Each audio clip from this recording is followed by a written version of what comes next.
Assalamu alaikum wa rahmatullahi wa barakatuh.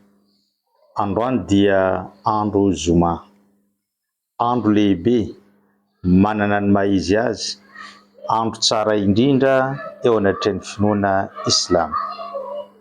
Ary ity andro ity mbola lehibe sy tsara mihoatra ny Eid el-Fitr sy Eid el-Adha araky ny voalazan'ny mpaminany sallallahu alayhi wa sallama amin'ny hadisy maropotra.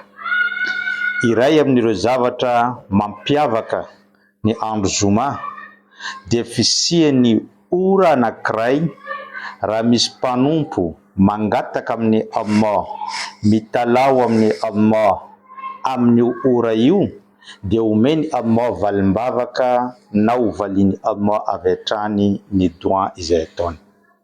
Rehefa nantaniana i mpaminany sallallahu alayhi wa sallama oviana io ora io dia namaly izy hoe eo anelanelan'ny salat al-asr sy ny maghrib amin'ny andro zoma, izany hoe amin'ny ora izay resantsika ankehitriny. Ka ndao tsika ampiaka tanana amin'ny tompo Allah subhanahu wa ta'ala, angataka doa manao hoe tompo Allah, ome tombonandro izahay ahatratra ny 10 andro voalohany amin'ny volana Dhul-Hijja, izay 10 andro tsara indrindra eto ambonin'ny tany araky ny voalazan'ny mpaminaninao.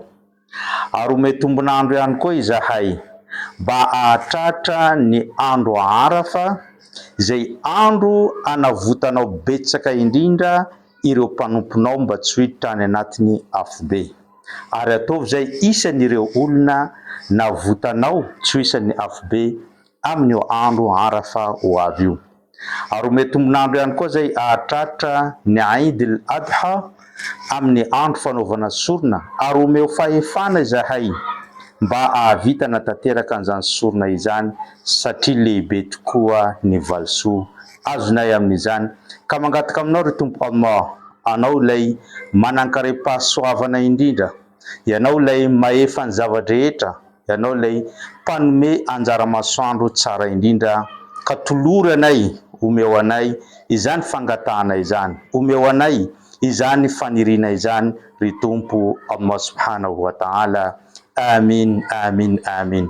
Aparitao betsaka any amin'ny hafa ity video ity, ary samy antsika mangataka amin'ny Allah izay tiantsika fa ho tanteraka raha ohatra ka angatahantsika amin'izao ora iresantsika zao. Aparitao betsaka.